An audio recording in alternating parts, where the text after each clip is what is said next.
जितने आस्था चैनल पर कथा सुन रहे हो, जितने फेसबुक और यूट्यूब पर सुन रहे हो, और जितने इस छत्तीसगढ़ की पावन धरा पर बैठकर सुन रहे हो, बहुत सावधानी से सुनना। महाराज, ऑनलाइन कथा सुन रहे हैं आप सब लोग, कोई सोफे पर, कोई पलंग पर, कोई कुर्सी पर, कोई जमीन पर बैठकर सुन रहा है, कोई मोबाइल पर सुन रहा है। निवेदन करूंगा, मुझे विश्वास है आपके घर में तो खैर ऐसा नहीं होगा, पर हमने भी अपने जीवन में ऐसे कई घर देखे हैं कि पति का मन तो परमात्मा में लगा हुआ है और पति पत्नी से कहता है चल अपन शंकर के मंदिर चले, चल थोड़ी देर मंदिर चल के दर्शन कर आए, तो पत्नी साफ मना कर देती है, तुम चले जाओ, खूब पंडित बन रहे हो ना, तुम जाओ,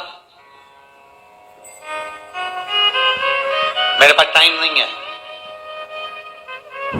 और पति कह दे आज मेरे मित्र की यहाँ पार्टी है, चल होके आते हैं, तुरंत तैयार होके बैग में टांग के सामने खड़ी मिले, पूरी डेंटिंग पेंटिंग करके एकदम चकाचक।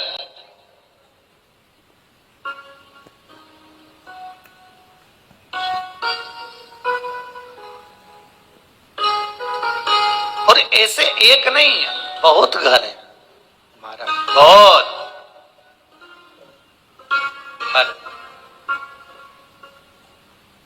आपकी चित्तवृत्ति में अगर भगवान समाया है, आपकी चित्तवृत्ति में अगर शिव समाया है, तो चिंता मत करना। अब सौंप दिया इस जीवन का सब भार तुम्हारे हाथों, हे हार तुम्हारे हाथों में और जीत तुम्हारे सर्वस्व भगवान को सौंप दो। शिवरात्रि है, वस्तुएं जो चढ़ाई जा रही है वह आपके सुख के लिए है। लौंग, काली मिर्च, 51 बेलपत्र, कमलगट्टे किराने की दुकान पर मिल जाते हैं। शमी के पत्ते, शमी के पत्ते नहीं मिले तो चावल चढ़ा देना, अक्षत चढ़ा देना। शुद्ध घी थोड़ा सा कटोरी में और एक घी का दिया, शक्कर मात्र थोड़ी सी, दूध, फल, दही। शिवलिंग बनाने के लिए जो भी मिट्टी आपके पास में हो, आपके गमले की हो चाहे जमीन पे कहीं से भी मिट्टी ले आना, कोई भी मिट्टी।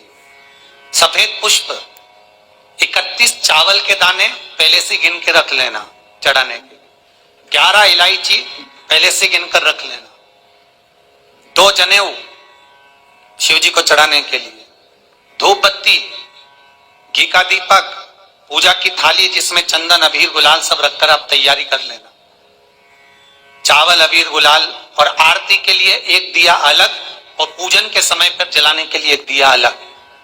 जो पूजन के समय दिया जलाएंगे सबसे पहले जलाकर फिर पूजन चालू करना है, उसके बाद में जो आरती का दिया रहेगा आखिरी में आरती करना। भगवान शंकर से प्रार्थना करना, कामना करना। दुनिया में ऐसा कोई सुख नहीं होगा जो आज के दिन मिले। बीमारी हो तो उसके लिए, रोग हो तो उसके लिए, लकवा लग गया हो, अगर शरीर कंपायमान हो रहा है, शरीर में पैरालिसिस हो गया, तो सरसों का तेल 1 बोतल लेकर घर में जो शिवलिंग है, घर में जो शंकर का शिवलिंग है, उस शिवलिंग पर सरसों का तेल समर्पित करना, बेलपत्री चढ़ाकर। अगर पैरालिसिस की बीमारी भी है तो शंकर पर सरसों का तेल थाली में रखकर चढ़ा दो। मंदिर नहीं जा सकते, घर में चढ़ा, उसको बोतल में भर लो और बोतल में भरकर जिसको पैरालिसिस की बीमारी, उसकी मालिश 4-5 दिन अच्छी डट के करवा। 5 दिन बाद फोन कर जरूर बताना कि चला कि नहीं चला, उसको आराम लगा कि नहीं। शरीर में हवा आ गई, कोई कहते हैं इनके शरीर में हवा आ जाती, महाराज जी कोई हवा लग गई, कोई भूत प्रेत लग गया या कोई प्रवेश कर गया। क्या कल बताया था, लौंग और काली मिर्ची और बमूल का कांटा, बमूल का कांटा ना मिले तो गुलाब का कांटा रखकर लाल कपड़े में 21 बार उतार कर उसकी धुनी दे दो, मंत्र का स्मरण करो, जिसको 12 मासिक शिवरात्रि कहते हैं। हम कई लोगों से कहते हैं अगर जिंदगी में ज्यादा नियम नहीं ले सकते तो एक नियम ले लो, और उसका फल क्या होता है ये मात्र 3 महीने की शिवरात्रि कर देख लो, केवल 3 महीने की शिवरात्रि, ज्यादा कुछ नहीं कर सकते। हर महीने शिवरात्रि आती है, प्रत्येक शिवरात्रि के दिन 3 जगह पर दिया लगाना प्रारंभ कर दो।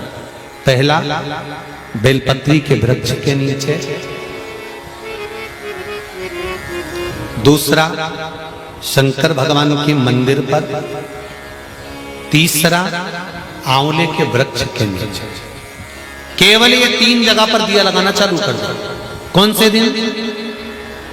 हर महीने की जो शिवरात्रि आती है, मासिक शिवरात्रि जो आती है, आप 12 महीने का नियम बनाओ कि मैं 12 महीने की शिवरात्रि का व्रत करूं ना करूं। मैं शंकर के मंदिर में 12 महीने जो शिवरात्रि आती है, उस शिवरात्रि का नियम लेती हूं कि शिवरात्रि के दिन मैं दिया लगाने 3 जगह पर जाऊंगी। पहला, बोलते जाओ जम के, बेलपत्री के नीचे। दूसरा, शंकर भगवान के मंदिर में या शिव मंदिर की चौखट पर।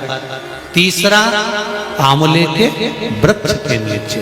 ये 3 जगह पर आप प्रणाम कर कर, झोली पसार कर बाबा देवाधिदेव महादेव, माता लक्ष्मी और पार्वती के नाम से दिया लगाना प्रारंभ कर दीजिए।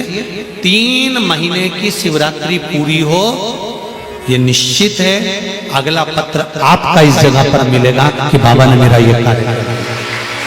आप चाहते हैं कि कोई रोग हमको ना घेरे, आप चाहते हैं कि कोई रोग हमको ना घेरे, और आपको लग रहा है कि कोई रोग ऐसा है जो घेर रहा है, या कोई शरीर में ऐसा रोग उत्पन्न होने वाला है, या कोई बीमारी ऐसी उत्पन्न होने वाली, तो उसके लिए सबसे सुंदर तरीका कि शंकर जी पर अलोनी जो गोबरी होती है, गोबरी जानते हो, कंडा, अलोना कंडा, अलोनी गोबरी, मतलब गाय ने गोबर करा और वो सूख गया, उसको थापा नहीं गया, हाथ से कंडा नहीं बनाया गया, गोबरी नहीं बनाई गई, केवल गाय ने गोबर करा, वो सूख गया, और वो सूखा हुआ जो गोबर है उसको जलाकर जो भस्म तैयार करी है, उसको जलाकर जो हमने राख तैयार करी है, भस्म बनाई है, उस भस्म को जो तैयार करा गया है, वो भस्म शिव को जो हमने समर्पित करा, उस भस्म को सफेद वस्त्र में लिया और बाबा पर समर्पित करी।